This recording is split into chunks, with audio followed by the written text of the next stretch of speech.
आज हम शुरुआत करने जा रहे हैं हमारे नया टॉपिक जिसका नाम है थर्मोडायनेमिक्स और जो है chapter number 12 from the NCERT. तो थर्मोडायनेमिक्स सबसे पहले हम पढ़ेंगे कि थर्मोडायनेमिक्स का मतलब क्या होता है और इस चैप्टर में हम क्या क्या चीजें और नई पढ़ने वाले हैं और क्यों ये हम इम्पोर्टेंट है। सबसे पहले थर्मोडायनेमिक्स जो है बेसिकली वो हमारी हीट से रिलेटेड है, टेम्परेचर से रिलेटेड है।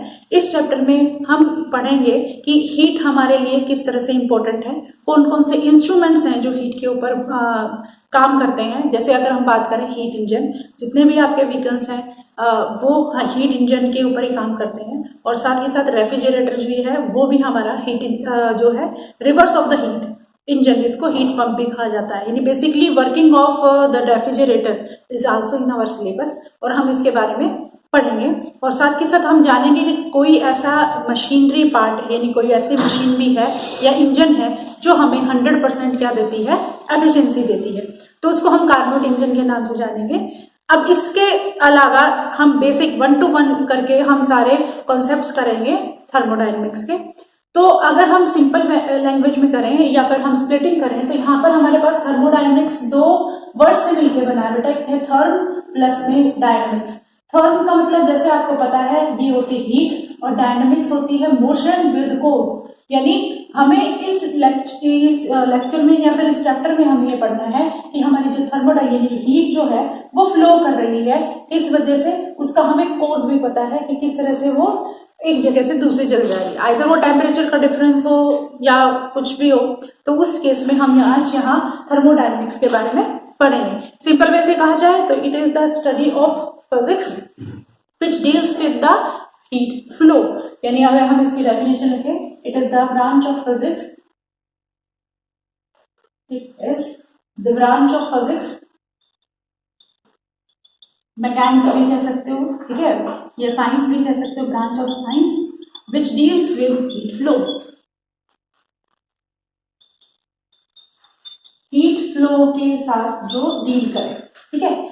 अब इसके बाद हमारे पास आता है कि थर्मोडायनेमिक्स को अगर हम दूसरी लैंग्वेज में एक पर्टिकुलर डेफिनेशन के तौर पे करें, it is a branch of science which deals with heat as well as temperature.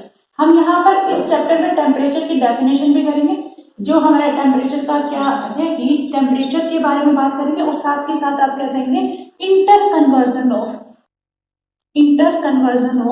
Heat into another form, ठीक है। तो यहाँ पर हमारे पास जो है आप थर्मोडायनेमिक्स को इस तरह से कह सकते हैं कि ब्रांच ऑफ साइंस है जो डील करती है हीट के flow, deals with flow of heat. Next ये है हीट, एक ऐसी साइंस जो कि डील करती है हीट और टेम्परेचर के ऊपर और inter conversion of heat into another form. यानी आपकी हीट जो है वो अनदर फॉर्म में चेंज हो सकती है, जैसे हीट एनर्जी को हम मैकेनिकल एनर्जी में। बेसिकली इस चैप्टर में हम जो पढ़ेंगे, हम पढ़ेंगे यहाँ पर कि हमारी हीट जो है वो चेंज हो रही है मैकेनिकल एनर्जी में या मैकेनिकल वर्क में और वाइस वर्सा। यानी आप इसको रिवर्स भी कर सकते हैं कि हम मैकेनिकल एनर्जी से किस तरह से हीट में चेंज कर सकते हैं। जैसे फर्स्ट एग्जांपल, अगर हम हीट से मैकेनिकल वर्क का काम करवाते हैं, मैकेनिकल एनर्जी में चेंज करवाते हैं, तो जैसे हम मैंने हीट पंप की बात की तो वहां पर हम हीट को यूज करते हैं मैकेनिकल वर्क करने के लिए। सिमिलरली आप मैकेनिकल वर्क को हीट में चेंज कर सकते हैं बाय रबिंग अवर हैंड। अगर हम हाथों को रब करते हैं तो हीट प्रोड्यूस होती है, तो हमने क्या किया, मैकेनिकल वर्क किया और उसका रिजल्ट क्या रहा, हीट प्रोड्यूस हुई। तो आप यहाँ पर भी हमारा थर्मोडायनेमिक्स का क्या होता है, ये सिस्टम चलता है। तो बेसिकली थर्मोडायनेमिक्स क्या हीट के बारे में और टेम्परेचर के बारे में हमें बताती है।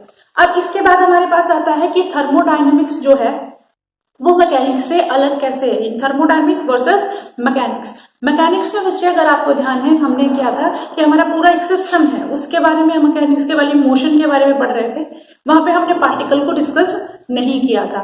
But in case of thermodynamics we are dealing with the macroscopical particle. जो माइक्रोस्कोपिकल पार्टिकल है उनका मोशन किस तरह से, उनके कौन से प्रेशर, वॉल्यूम वगैरह जो है वो किस तरह से हमें हेल्प आउट करते हैं इन केस ऑफ थर्मोडायनेमिक्स। क्लियर। तो यानी आप मैकेनिक्स अलग पोर्शन हो गया और इसके हिसाब से थर्मोडायनेमिक्स अलग। हाँ, हम मैकेनिक्स का कुछ पोर्शन यूज करते हैं थर्मोडायनेमिक्स में, जब हम बेसिकली हीट पंप, रेफ्रिजरेटर वगैरह जो यूज करते हैं, तो अभी हमने ये देखा है कि थर्मोडायनेमिक क्या होता है और उसकी डेफिनेशन हम किस तरह से निकाल सकते हैं। इसके बाद हमारे पास एक इम्पोर्टेंट पार्ट आता है जिसको हम बेसिकली समझ रहे हैं। तो हमारा जो पूरा यूनिवर्स है वो दो चीजों में डिवाइडेड है, यानी बात करें तो हमारे दो चीजों में कौन कौन सी डिवाइड है। एक होता है बेटा सिस्टम, यूनिवर्स को अगर हम करें तो वो दो हिस्सों में डिवाइडेड है। दैट इज पहला पार्ट हमारा आता है बेटा सिस्टम, सिस्टम है, और दूसरा जो है यानी उसके साथ मिलके यानी वो होता है सराउंडिंग। ये दोनों चीजें मिलके ही हमारा पूरा यूनिवर्स कह सकते हो, इक्वेशन की यूनिवर्स, ठीक है। यानी सिस्टम और सराउंडिंग मिलके ही हमें क्या देता है, यूनिवर्स देता है। तो अभी इसको हल करना है, देखिए सिस्टम और सराउंडिंग है। सिस्टम क्या है और सराउंडिंग क्या है बेटा जी। सिस्टम देखिए तो सिस्टम हमारा क्या है, जिस चीज को हम ऑब्जर्व कर रहे हैं वो हमारा सिस्टम काउंट होगा। लाइक अगर मैं आपको लेक्चर दे रही हूँ, आप इन्वॉल्व हैं इसमें, तो हम दोनों मिलके क्या बना रहे हैं, वो सिस्टम बना रहे हैं। आप किसी चीज को ऑब्जर्व कर रहे हो, जैसे आपके पास कोई कंटेनर है उसमें गैस रखी है, आप उसको ऑब्जर्व कर रहे हो। जैसे अगर आप इस पेन को देख रहे हो, ऑब्जर्व कर रहे हो, तो यहाँ पर क्या है, जहां पर हम ऑब्जर्व करते हैं वो हमारा क्या कहलाएगा, सिस्टम। और उसके अलावा सराउंडिंग में जितनी सारी चीजें हैं वो क्या कहलाएगी, सराउंडिंग। यानी सिस्टम में ऑब्जर्वर जिस चीज को ऑब्जर्व करता है वो उसका क्या होता है, सिस्टम होता है। और उसके अलावा जितनी भी सारी चीजें आती हैं वो क्या कहलाएगी, सराउंडिंग, ठीक है। तो यहाँ हमारे थर्मोडायनेमिक्स में जो सिस्टम है वो बहुत इंपॉर्टेंट है। या हम ये हर जगह जो है गैस का कोई सैंपल लेंगे तो उसको सिस्टम में कंसीडर, यानी वी हैव टू ऑब्जर्व। अब उसको ऑब्जर्व करना है तो हम उसको सिस्टम की तरह कंसीडर करेंगे। और आप ये कह सकते हो कि हमारा जो सिस्टम है वो क्या है, आपके जो मैक्रोस्कोपिकल वेरिएबल्स हैं, लाइक आपके particle microscopical variables like pressure है, वॉल्यूम है, टेम्परेचर है, इन सब को इकट्ठा एक जगह इकट्ठा करना, that is called as a system. इसको हम क्या कहते हैं, सिस्टम कहते हैं। दोबारा से रिपीट कर रही हूँ, सिस्टम क्या है, जिसको हम ऑब्जर्व करते हैं। ऑब्जर्व क्या है, उसके प्रेशर, वॉल्यूम, टेम्परेचर को ऑब्जर्व करते हैं, और उसके बाद उसके अलावा बाकी जो सारी चीजें हैं वो क्या होती हैं, सराउंडिंग होती है। एक चीज और बच्चा, इस सिस्टम और सराउंडिंग जो है वो आपस में मिली जुली भी होती है, बहुत फाइन लाइन होती है इनके बीच में कि आप सिस्टम और सराउंडिंग किस तरह से इसको डिस्क्राइब करते हैं। जैसे मान लीजिए अब एक कंटेनर जो मैंने बात की थी, आपके पास एक गैस का कंटेनर है और आप उसको ऑब्जर्व कर रहे हैं, तो आपके लिए सिस्टम वो है। उसके अलावा बाकी सारे सराउंडिंग में क्या है, उसका सराउंडिंग है, ठीक है। बट ऐसे ही अगर सराउंडिंग में कोई आ जाए, आपका ध्यान उस साइड चल जाए, तो वो सिस्टम है जिसको आप ऑब्जर्व कर रहे हैं। गैस कंटेनर क्या हो गया, दैट इज सराउंडिंग। तो ये नहीं, आपकी ये चॉइस के ऊपर, यानी with the frame of reference भी आप कह सकते हो कि सिस्टम और surrounding both are interrelated to each other. अगर एक चीज एक टाइम में एक सिस्टम है, दूसरा सराउंडिंग है, तो दूसरे केस में वो क्या हो सकता है, जो सिस्टम था वो सराउंडिंग बन जाता है और जो सराउंडिंग था वो सिस्टम बन जाता है। तो there is a very fine line. और ये जो इसको बाउंड्री कह सकते हैं इन दोनों के बीच की, ये रियल भी हो सकती है, इमेजिनरी। जैसे मैंने कहा ध्यान है, मैंने एक जगह रखा तो वो मेरा क्या हो गया, वो सिस्टम, और दूसरा हमारे पास क्या हो जाएगा, इमेजिनरी। इमेजिनरी भी कर सकते हैं, रियल भी कर सकते हैं, दोनों के बीच की बाउंड्री। इसके बाद बच्चे हमारे पास आता है कि सिस्टम जो है वो कितने टाइप का होता है और इसके वेरिएबल्स कितने टाइप का होता है। तो सिस्टम हमारे पास बेटा तीन तरीका होता है। एक होता है ओपन सिस्टम, एक होता है क्लोज सिस्टम, और एक होता है आइसोलेटेड सिस्टम।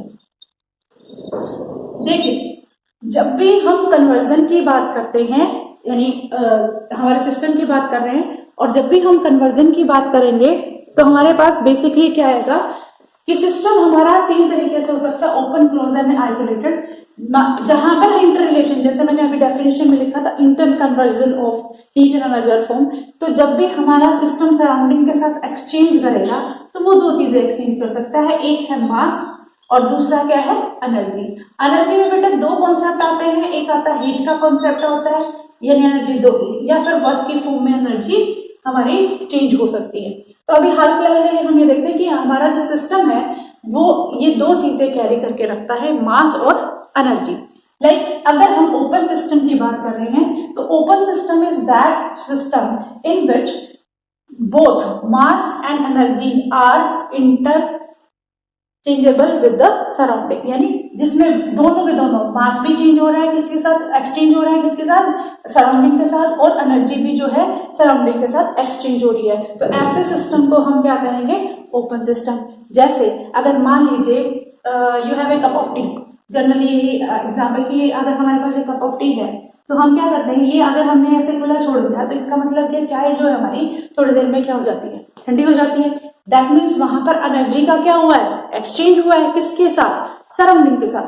साथ के साथ हमारे पास ये क्या आ रहा है बेटा, मास, क्योंकि जब यहाँ पर इसकी फॉर्म्स यानी इसमें भाप उठती है, स्टीम उठती है, तो वो क्या होती है, कुछ ना कुछ पार्टिकल का एक्सचेंज भी हो रहा है, वो भी किसके साथ हो रहा है, वो हो रहा है सराउंडिंग के साथ। तो ये हमारे लिए एज अ ओपन सिस्टम की तरह काम करेगा, जहां पर हमारे मास और एनर्जी बोथ जो है वो दोनों की दोनों चेंज हो रही है, या किसके अंदर हो रही है, सराउंडिंग के साथ एक्सचेंज की जा रही है।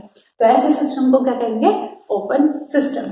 इसके बाद यानी इसमें हमें मास और एनर्जी दोनों के दोनों क्या है, चेंज होती है। नेक्स्ट होता है बेटा क्लोज सिस्टम। क्लोज सिस्टम क्या है कि ऐसा सिस्टम जिसमें हमारे पास मास तो चेंज ना हो बट एनर्जी का चेंज हो, यानी एनर्जी जो है वो एक्सचेंज हो सके सराउंडिंग के साथ। ऐसे सिस्टम को हम क्या कहते हैं, दैट इज क्लोज सिस्टम। जैसे अभी सेम कप ऑफ टी को अगर मैं यहाँ पर कुछ इसके ऊपर रख दूं, रिप्लेस कर दूं, तो उस केस में क्या होगा, देखिए मास तो इसका चेंज हो नहीं सकता, क्योंकि जो स्टीम ऊपर आ रही थी उसको हमने कवर अप कर दिया और ड्रॉपलेट बन के वो वापस इसी के अंदर आएगी, यानी मास तो चेंज उसमें हो नहीं रहा। इसमें चेंज क्या हो रहा है, इसमें चेंज हो रहा है बेटा एनर्जी का। एनर्जी कैसे, कि धीरे धीरे क्या हीट का ट्रांसफर होगा। कप का जो वॉल्स होती हैं, यही हमारे ये इसके ऊपर डिपेंड करेगा हीट उसके अंदर चेंज होती है या नहीं। तो यहाँ बच्चे हमारे जो कप की वॉल है वो है डायाथर्मिक। डायाथर्मिक को आप इस तरह से भी कर सकते हैं जो कि कंडक्टिंग, यानी जो कि कंडक्टिंग होती है, ऐसी वॉल जो हीट को ट्रांसफर कर सकती है, तो ये डायाथर्मिक होगा हमारे पास। ठीक है, अब इसके बाद डायाथर्मिक की वजह से हमारे पास क्या होगा, हमारे इसमें एक्सचेंज हो जाएगा, और एक्सचेंज होने की वजह से हमारे पास ये एनर्जी का एक्सचेंज इसमें पॉसिबल होगा, और तभी हमारे लिए पास क्या हो जाएगा, ये क्लोज सिस्टम हो जाएगा। इसके बाद देखिए बेटा आइसोलेटेड सिस्टम। आइसोलेटेड सिस्टम क्या होता है, जिसमें ना तो मास का एक्सचेंज होता है और ना ही एनर्जी का एक्सचेंज होता है, दोनों एक्सचेंज जो है ना हो, उसको क्या कहते हैं, हमारा आइसोलेटेड, एकदम अलग थलग जो सिस्टम होता है उसे आइसोलेटेड सिस्टम है।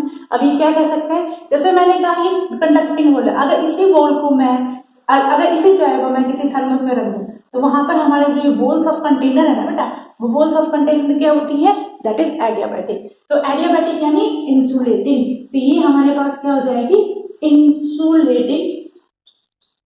एडियाबैटिक को इंसुलेटिंग आप वॉल कह सकते हो। तो ये वॉल भी हमारे पास क्या है, इसकी वजह से ना तो मास का एक्सचेंज होगा ना ही एनर्जी का एक्सचेंज होगा। यहां तक समझ में आया कि हमारे पास सिस्टम तीन तरह का हो सकता है, open, close and isolated system. इसके बाद देखिए बेटा हम बात करेंगे, अब वन बाय वन हम बात करेंगे कि किस तरह से आइसोलेटेड सिस्टम जो है हमारे पास ये अलग अलग काम करेंगी। तो अब हम नेक्स्ट जो करेंगे,